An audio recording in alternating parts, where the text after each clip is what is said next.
So I just want to explain how the gimbal works and how we got that set up. We attach the gimbal battery on here just using these rubber bungees, which works really nice and well by being right in the middle of the helicopter, keeps the centre of gravity good. Here is obviously the gimbal, and the camera attaches onto this plate. This plate, just using a little screw fixing which is standard on most cameras.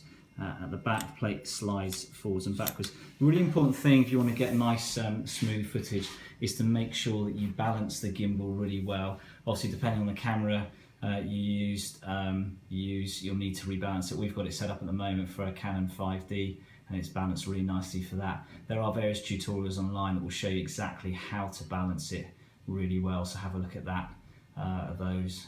If I can find a video link, I'll send it through to you.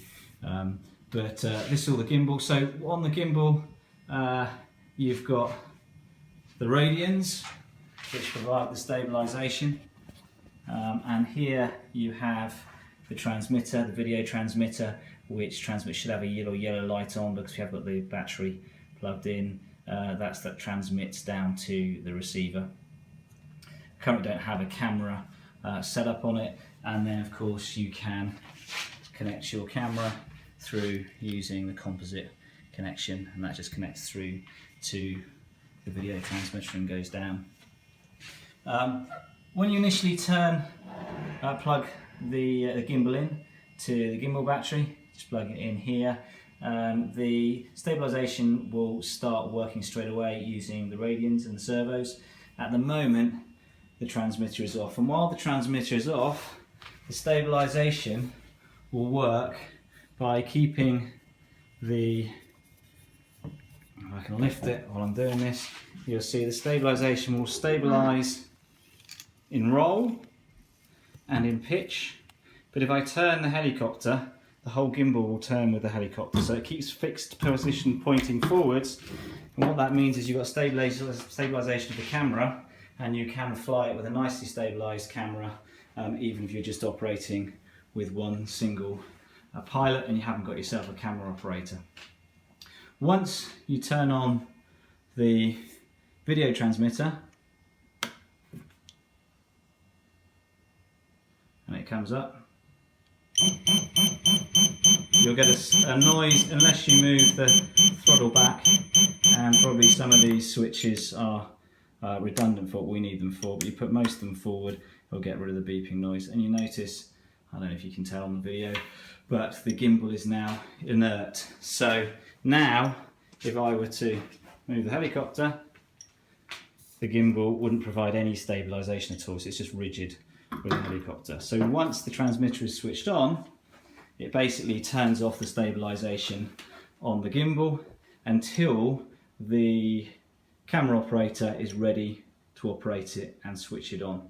The way you do that is by switching this switch on the top left hand corner that says gear from position 1 where it's off. If I switch that into position 2, it's actually position 0 on there, you'll find that the helicopter at the moment starts to spin. It won't do that once it's in the air, that's just because it's trying to compensate for the fact that the helicopter is in the ground. That is turning the gimbal on and can now be operated using this controller here. I'm just going to turn that off for a moment by moving that to the 1 position, and the helicopter will stop spinning.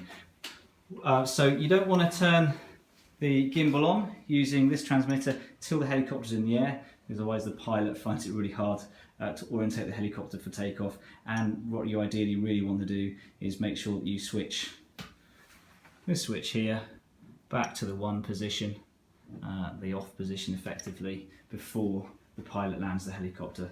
That makes life a lot easier. And then once you have switched it on and the helicopter is in the air, if I pick it up now, you've got full stabilisation of the gimbal. The gimbal is stabilising nicely, and you will have full control as well of the gimbal, the direction it points, using this controller. So if I can demonstrate, don't be able to see it here, but now I use the left hand throttle is for turning, rotating left and right. What you'll see effectively when you're on the ground is that the spin of the helicopter turns up. If I move the left thumb left or right, Also in terms of controlling your pan, by moving the right hand stick forwards, I dip down, by moving it back, sorry I can't see it very well, it will pitch up, forwards, goes down, back pitches up, and I can't control it in roll because that's automatically stabilised to keep the horizon level. So effectively, left, switch, left, controls camera left and right, and the right one controls pitch of the camera, and then I'm going to turn it off. So it's hard to demonstrate how this works without having the helicopter in the air or without having someone else hold it up. As it's only me here at the moment, I can't do that, but hopefully that gives you an indication of how to control the gimbal and how to make it work. As I said at the start, balancing up well is really important.